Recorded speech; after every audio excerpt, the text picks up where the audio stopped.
vamos ler a palavra de Deus no livro de 1 Reis, capítulo de número 7, o versículo de número 45 e o versículo 46. Vamos ler?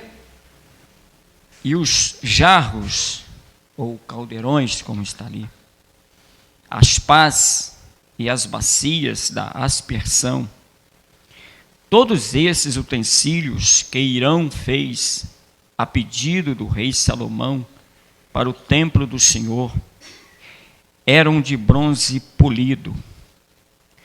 Foi na planície do Jordão, entre Sucote e Zaretã, que o rei os mandou fundir em moldes de barro.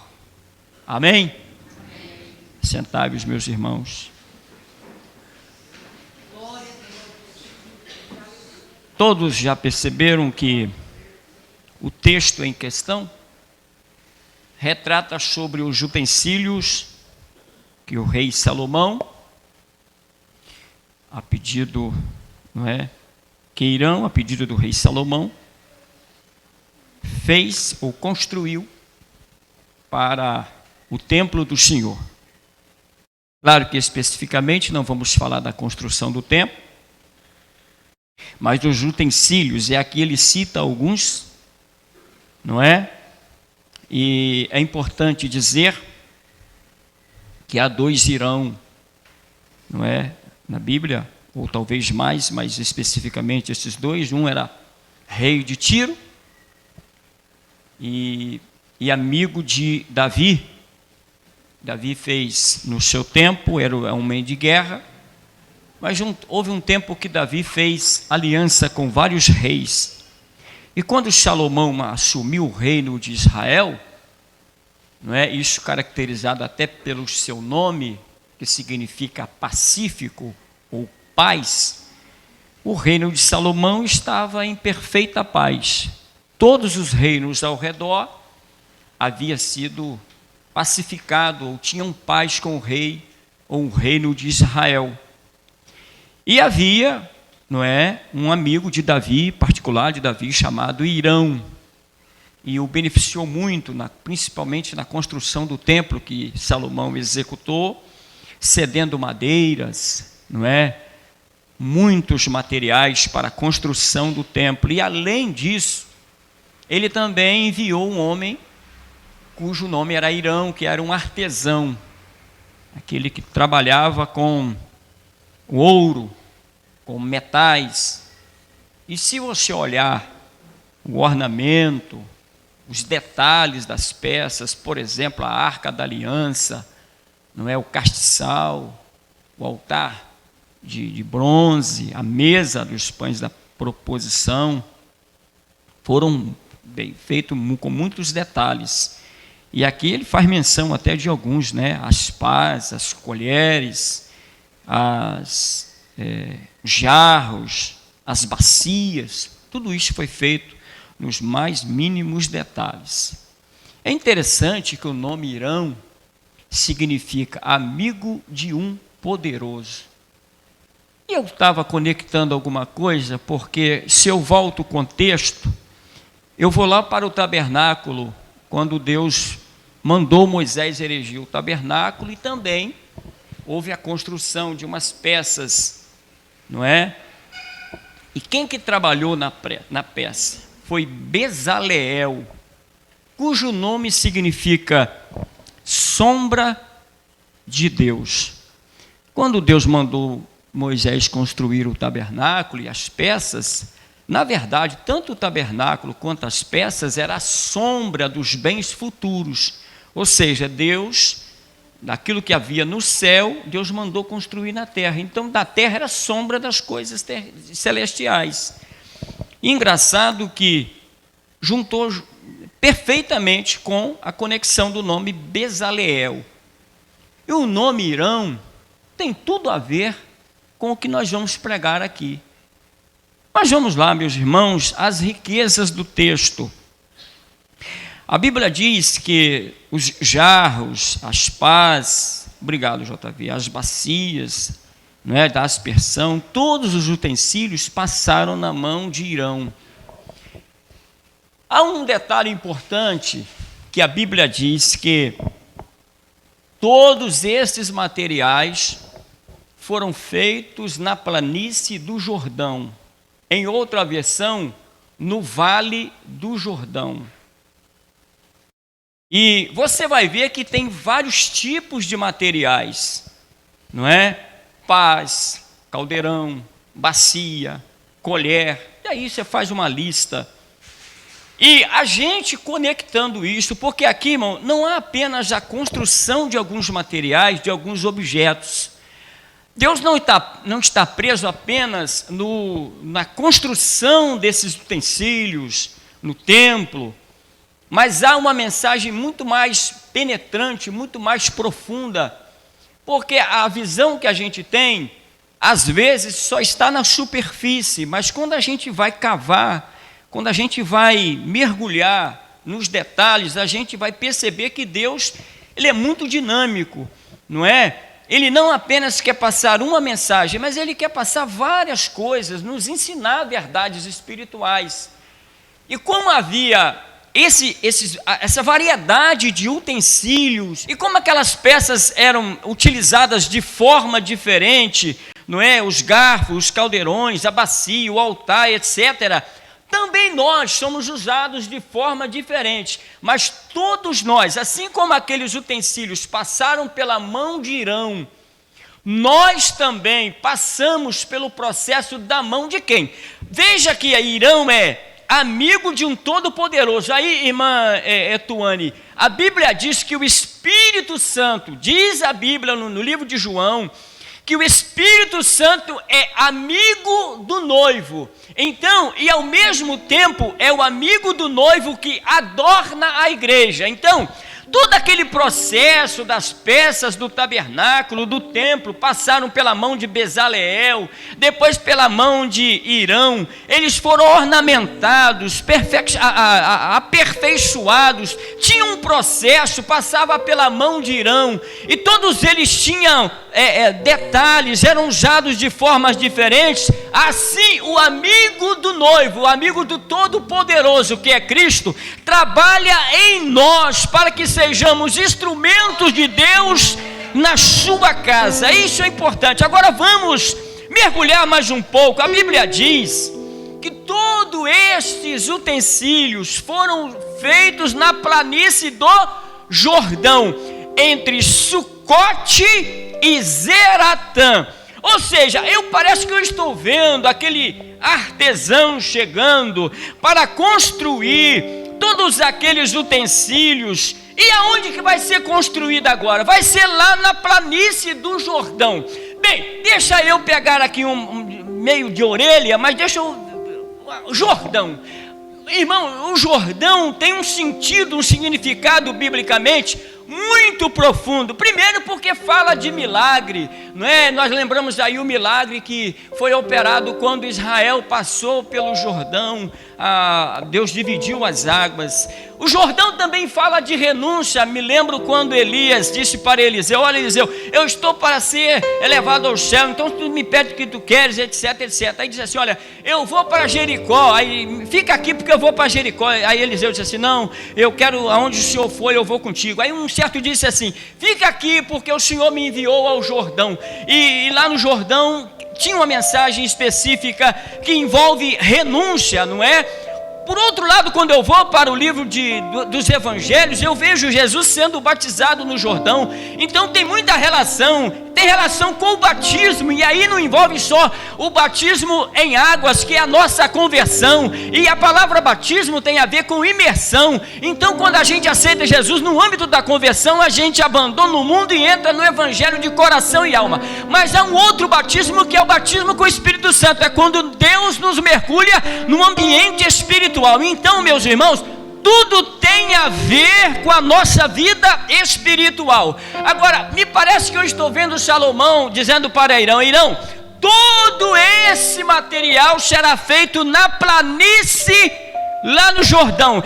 Não é no ambiente. Em outra versão que eu acho que você tem aí, Diz que era um lugar barrento, era um lugar onde tinha muito barro, onde os oleiros, onde havia uma olaria, onde as pessoas construíam os vasos. E à medida que Irão trabalhava em todo aquele processo dos materiais, havia uma forma, onde quando ele derretia o bronze, ele colocava numa forma e tinha um processo de polimento. Mas daqui a pouco eu vou falar sobre isso, presta atenção. O que eu quero focar é que todos aqueles utensílios foram feitos no vale, na planície. Então havia um processo. Eu não sei o que você está vivenciando na sua vida.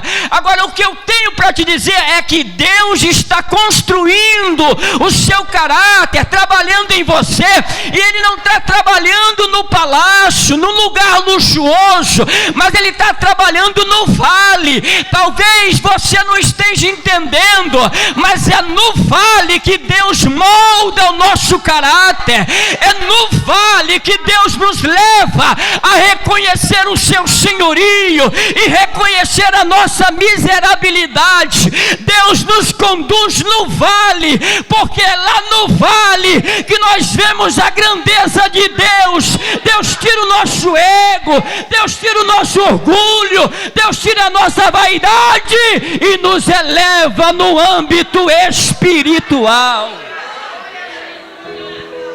É no vale que Deus trabalha com a gente. E o que pode ser o vale?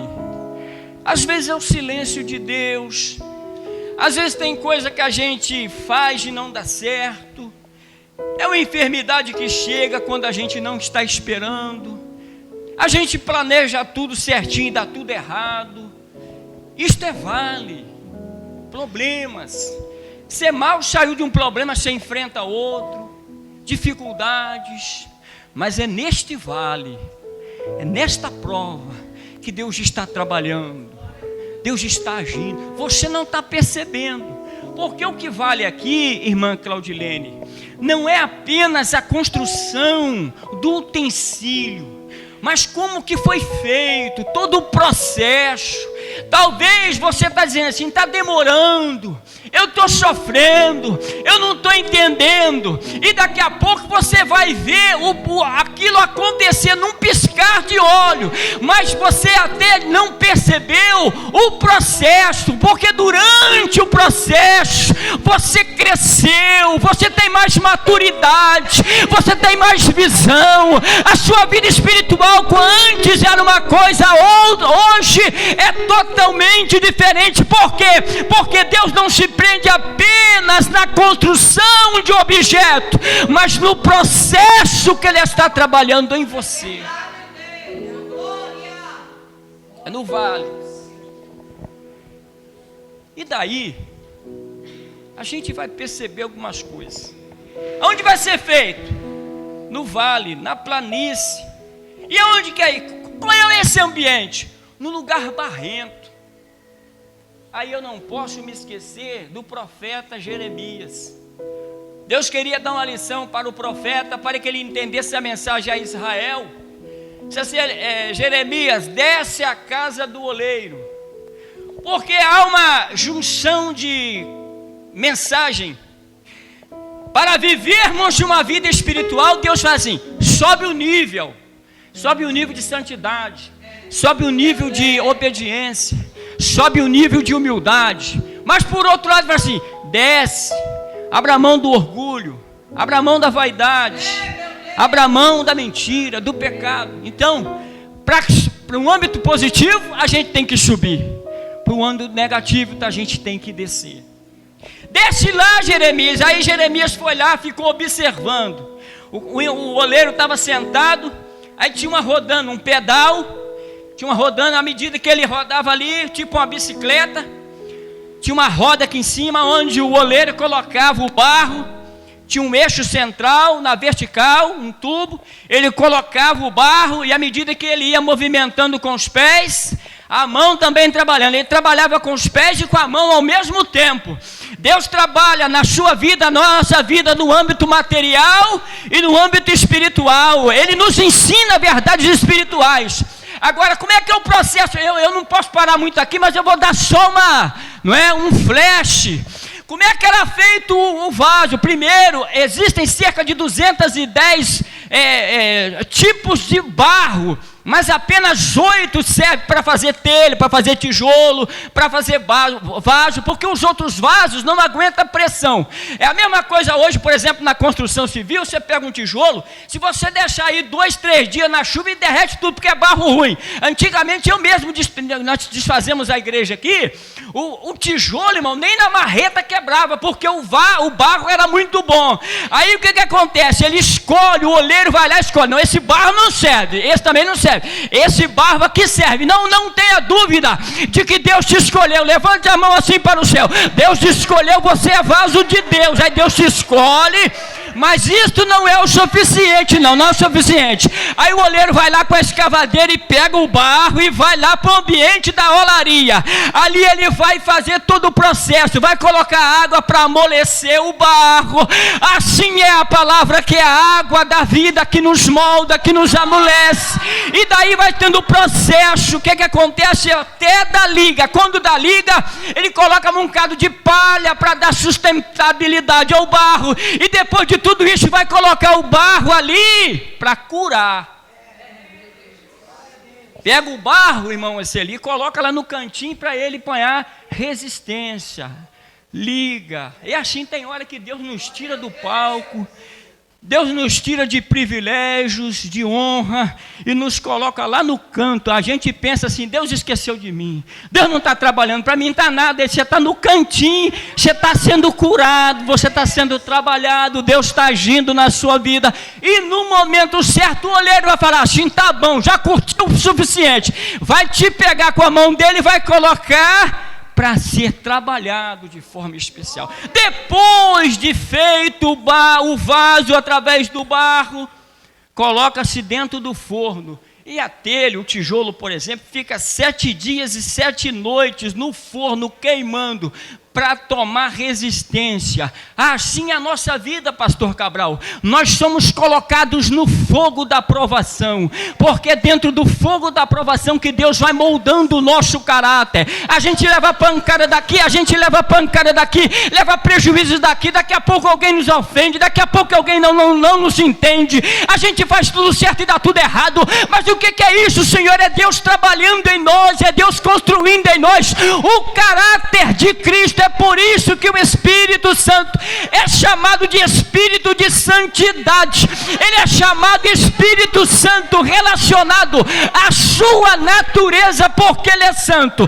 Por outro lado, Ele é chamado Espírito de Santidade, porque Ele trabalha em nós, produzindo santidade mediante a palavra de Deus, que é a água do Espírito. E depois de muitos dias no fogo, quando o vaso vem à tona na mão do oleiro, eu tive pesquisando para saber se o vaso estava bom mesmo. O oleiro vai lá e tem um material que ele bate assim, tem que dar aquele sino, tim, aquele negócio afinadinho, né? Não é aquele som oco. Porque Deus, irmão, trabalha em nós, sabe por quê? Porque nós somos a igreja de Deus. Deus quer nos levar para um âmbito espiritual elevado. Mas muito bem, ele disse assim: olha, o ambiente que ele trabalhava era num lugar barrento. A gente tem que perceber que nós viemos do barro. A Bíblia diz que Deus fez o homem do pó da terra. E pó da terra não é um barro, porque a gente logo pensa assim, um barro. Não, é a poeira. A senhora gosta de poeira? A senhora gosta de poeira? Ninguém aqui gosta de poeira. Poeira quase que não tem valor para nós. Mas você sabia que as gotas de chuva, cada gotícula de chuva, pela ciência é produzido pelos grãos de poeira? A poeira que nós rejeitamos tanto aqui, vai para a atmosfera e se torna gotas de água e produz chuva.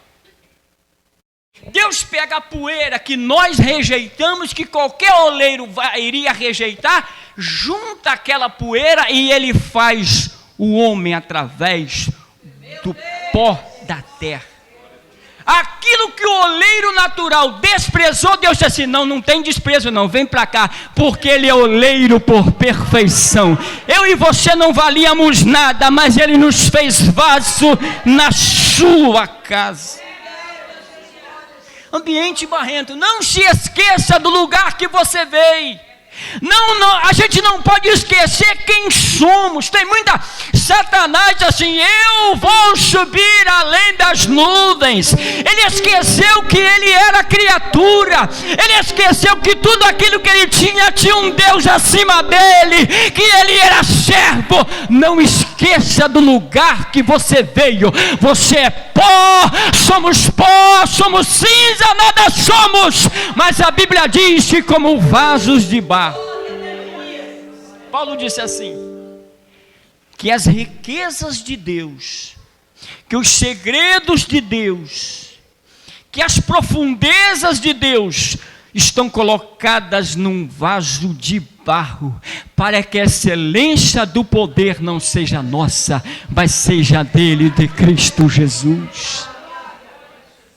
Pois bem, meus irmãos, era feito na planície do Jordão, e estava entre Sucote e Zaretã. Sucote, a palavra Sucote significa cabana, tabernáculo.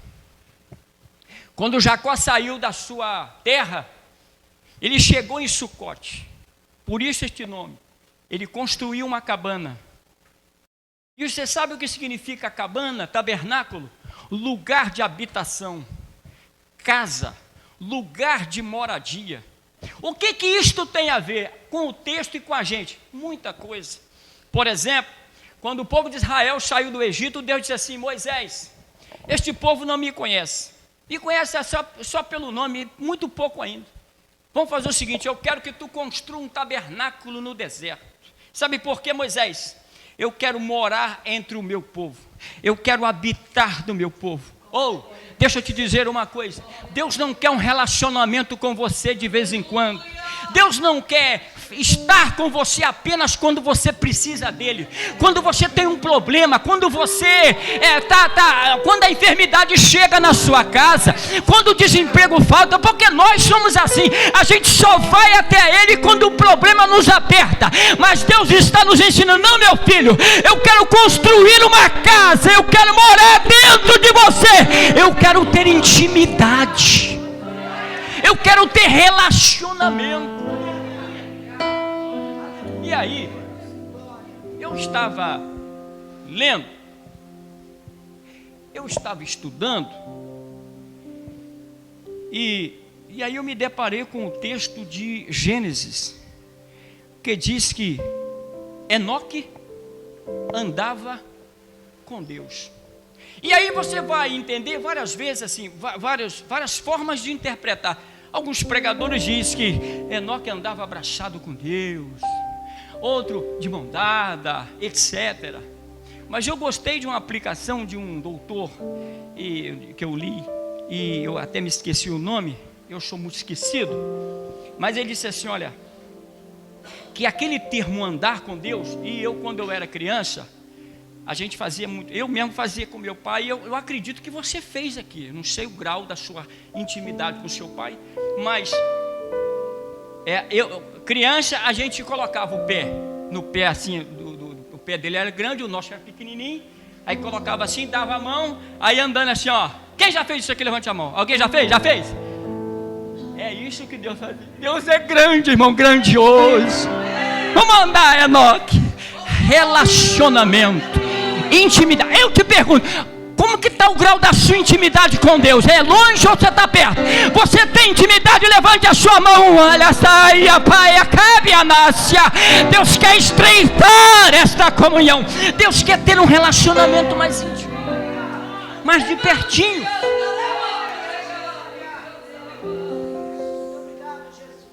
Uma relação mais íntima. Sucote. Mas também tem Zaretã. Zaretã significa lugar apertado, lugar estreito. Deus molda a nossa vida no aperto. Aí, antes de falar disso, eu quero pegar Elias. Elias achou que era o profeta, era chamado profeta do fogo, profeta que resolvia tudo. Falava a Deus, aí Deus falou assim: eu vou te ensinar um negócio. Você está fazendo muito movimento, mas mais do que o movimento, é minha intimidade. E ele aprendeu. Sabe por quê? Porque tem alguns textos que Elias diz assim: assim diz o Senhor, em cuja face eu estou. Há uma diferença entre dizer eu estou na presença de Deus, e a outra diferença é eu estar perante a face do Senhor.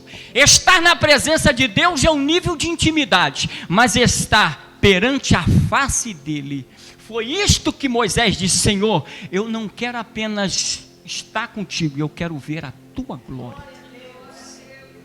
Aí o que Deus faz? Elias vai para o Querite. Querite significa lugar de corte. Se você pegar um açougueiro, ele tem uma faca afiada. Aí ele coloca o animal no gancho, depois de morto ali, aquela banda do animal, no gancho, e daqui a pouco amola a faca, e começa a desossar aquele animal. Aí a faca é tão afiada que ele consegue dividir entre o osso e a carne, só fica o osso certinho, lugar de corte. Sabe o que Deus estava dizendo para Elias? Elias, eu vou cortar algumas coisas na carne, para você aprender a depender de mim. Lugar é onde Deus nos corta. A gente sangra, a gente é ferido. Sabe por quê? Porque Deus não está produzindo, irmão, um grupo de gente alienado, frágil, gente que não tem perspectiva positiva no Deus que serve. Mas Deus produz em nós um exército. Nós somos um exército, soldado, que está bem arregimentado, com a espada, com o escudo, mas mesmo ferido, às vezes sangrando, a gente continua a produzir na obra de Deus, porque Deus está trabalhando em nós. E não há lugar para ego, não há lugar para orgulho, porque tudo isso é desfeito pelo poder da palavra, da intimidade. Zaretã, lugar apertado. Tem hora que Deus nos aperta mesmo. Ei, Deus vai te apertar mesmo. É aperto. Jesus foi. Ele foi ao Getsemane, e a aflição foi tão grande que a Bíblia diz que ele suou gotas de sangue. Aleluia. É no aperto, irmão, nós somos produzidos, a igreja. Veja bem, a trilha da igreja, a trajetória da igreja, ela não é no museu, no palácio.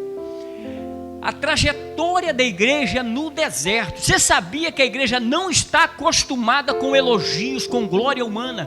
Quando a igreja se prendeu a isso, ela se perdeu. É por isso, irmã Té, que Deus nos coloca no crivo, na luta, na prova, porque é na prova, na luta, no vale que a gente cresce, que a gente reconhece as nossas limitações. A igreja sempre avançou debaixo de muita luta, de muita lágrima.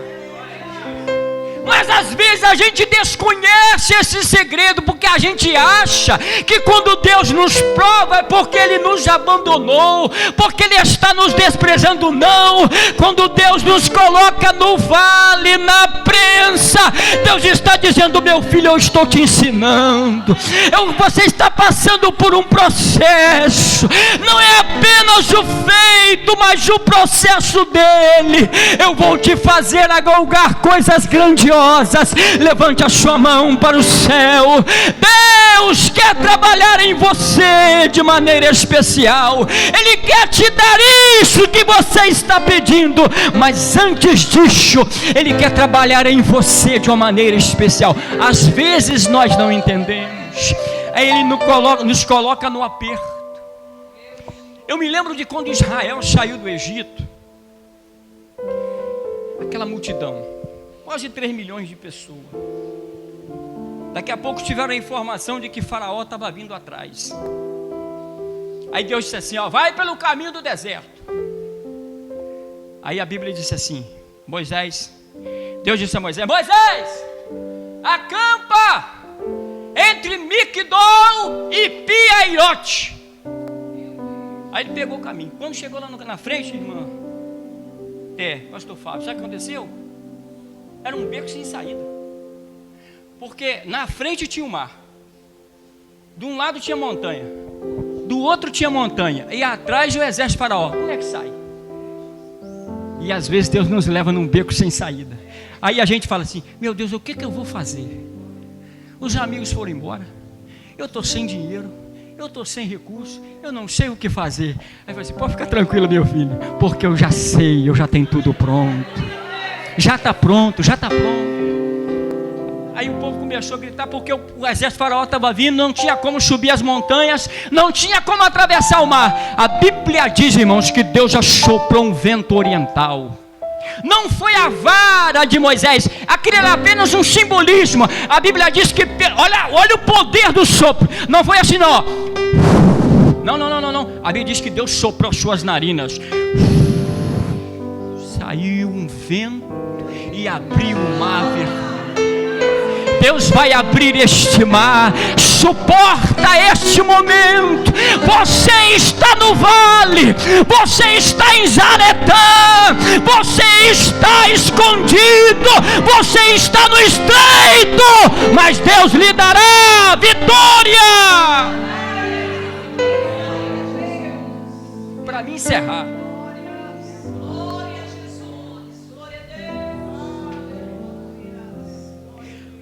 foi na planície do Jordão, entre Sucote e Zaretã, no meio, que o rei os mandou fundir. Era um processo de fundição. E a palavra fundição significa derreter. É pegar algo sólido, esse microfone aqui, colocar num caldeirão, jogar dentro do caldeirão, ele vai derreter todinho e ficar líquido. É assim que Deus faz com a gente. A gente pensa que é alguma coisa, aí Deus vai falar assim, eu vou te mostrar que você não é nada. A gente diz que sabe alguma coisa, aí daqui a pouco Deus fala, eu vou te mostrar que você não sabe nada. A gente no nosso orgulho fala assim, eu vou conseguir. Deus vai falar assim, eu vou te mostrar que você não vai conseguir. Eu vou fechar todas as portas, eu vou fazer isso, não tem jeito, irmão. Jesus disse assim, sem mim nada podeis fazer. O que ele quer dizer é que com ele a gente pode tudo. Sem ele nada, mas com ele tudo. Sem ele nada, mas com ele a gente pode tudo. Ele é o suficiente, ele é o bastante, ele é o essencial, ele é a base, ele é tudo. Paulo disse que ele é tudo em todos. Mas aí eu preciso voltar no Elias de novo. Eita, Elias era um profeta, mas chegou uma hora que ele não tinha nem nada para comer, porque o ribeiro de Querite não era um ribeiro existente. O ribeiro de Querite, Deus criou o ribeiro de Querite mediante as chuvas, e criou o ribeiro de Querite para desendentar o seu servo. É assim que Deus faz. Deus cria a situação para nos ajudar. Você não contou aqui agora? Passa para o outro lado. Deus te tirou deu um livramento. Deus cria situações para nos dar vitória. A gente não está percebendo, mas Deus está trabalhando. Mas esta luta é muita. Não, Deus vai te ensinar alguma coisa nesta luta.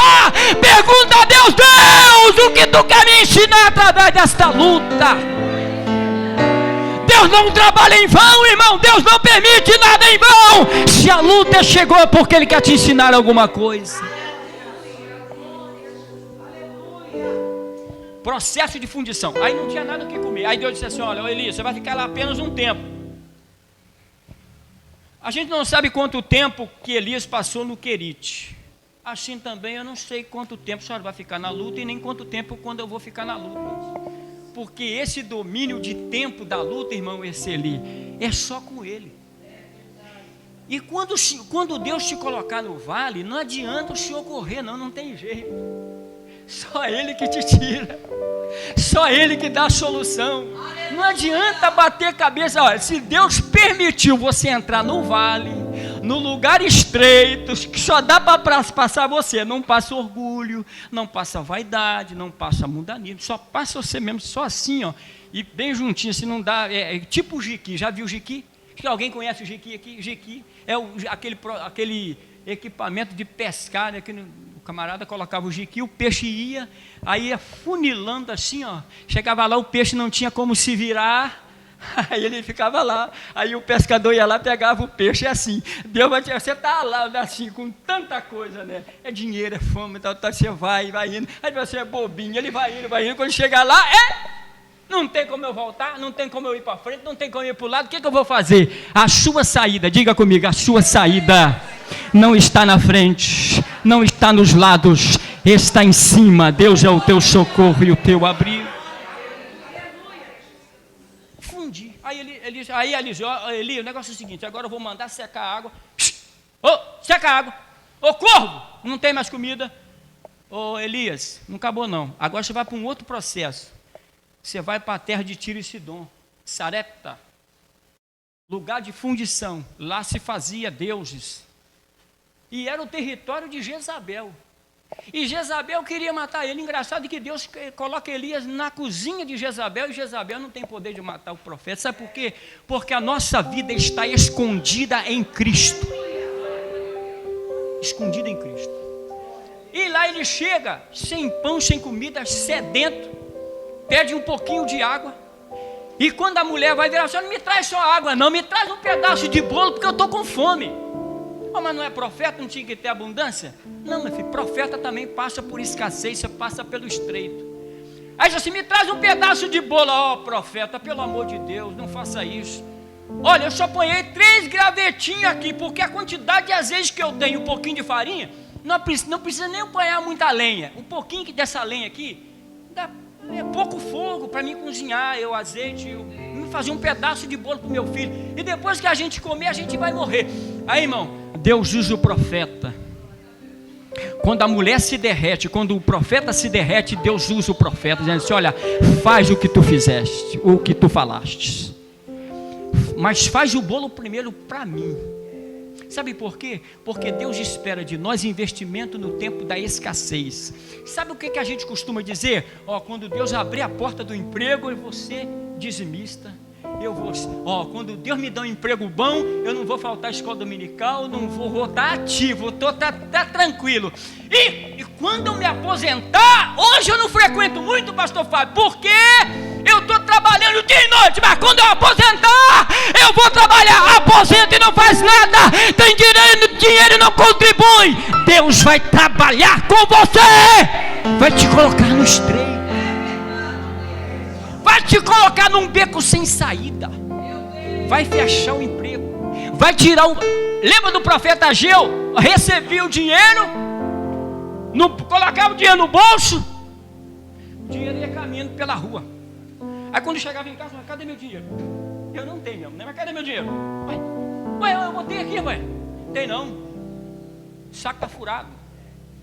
Porque Deus trabalha contra as nossas perspectivas egocêntricas. Para me encerrar, meus irmãos, às vezes Deus nos derrete, viu? Deus nos leva para um canto que a gente fica sozinho. Lembra da mensagem do pastor Fábio domingo? Asaf. Está todo mundo prosperando, está todo mundo tendo dinheiro, mas esse aqui não dá nem importância. E eu que sou dizimista, eu que estou na casa de Deus, você está no crivo de Deus, na mão do oleiro, você está na mão daquele que está trabalhando com você. Para se fazer uma espada, um escudo, não é? O rapaz que trabalha com a metalúrgica, ele vai fazer uma espada, ele derrete o ferro no fogo, queima no fogo, coloca na bigorna, tem uma marreta e bate na marreta, vai batendo, aí a espada ali vai batendo, vai amolecendo a lâmina, dando estrutura, daqui a pouco joga na água de novo, joga no fogo, joga na bigorna. Aí é assim que Deus faz. Deus vai trabalhando com a gente. Tem hora que Deus nos joga na água, na palavra. Tem hora que Deus nos joga na prova. Deus vai moldando o nosso caráter. Agora, para mim encerrar, porque lembra que o bronze que Salomão pediu é um bronze polido, mas tem alguma versão que diz brunido, não é isso? Tem alguém que está com essa versão aí? Brunido, é isso mesmo? Sabe o que é isso? Antigamente não tinha espelho, e se usava esses materiais como espelho. Salomão disse assim: olha, eu preciso que você, a palavra brunido significa polimento, embelezamento, dá brilho. Há pouco tempo eu vi o irmão João Batista pegando a aliança e dando brilho, pegou um produto e dando brilho. Aí estava aquela aliança escura, daqui a pouco ela brilha. É assim que Deus faz com a gente. Deus nos coloca no território de fundição, nos derrete, e aí nos faz como bronze brunido, polido. Sabe por quê? Para a gente brilhar. Aleluia! Deus trabalha, a gente pensa que é alguma coisa, mas Deus não, eu vou te colocar no processo, você vai entrar no lugar estreito, e a glória de Cristo vai refletir na tua face. Não é isto que aconteceu com Estevão. A Bíblia diz que quando Estevão estava pregando, o rosto de Estevão parecia como o rosto de um anjo. Quando Moisés descia do monte, o rosto de Moisés brilhava. Quando Jesus subiu no monte da transfiguração, a Bíblia diz que havia glória nas suas vestes, havia glória no seu rosto. Paulo disse assim, que o ministério da lei estava limitado à lei, e era só dado o privilégio aos líderes. A glória era limitada, a glória da lei era limitada, mas agora nós estamos na dispensação do Espírito. Quanto maior glória tem o ministério do Espírito. Sabe o que ele está dizendo? É que Deus, através da sua presença, revestia os seus líderes de poder, ao ponto do rosto deles brilharem. Mas Paulo está dizendo, nesta atual dispensação, o Espírito Santo trabalha em nosso caráter, vai trabalhando, e o nosso rosto vai se transformando no rosto de Cristo. O espelho, diz a Bíblia, que nós somos transformados, ao ponto da gente olhar no espelho e ver, não nós, mas ver Cristo em nós.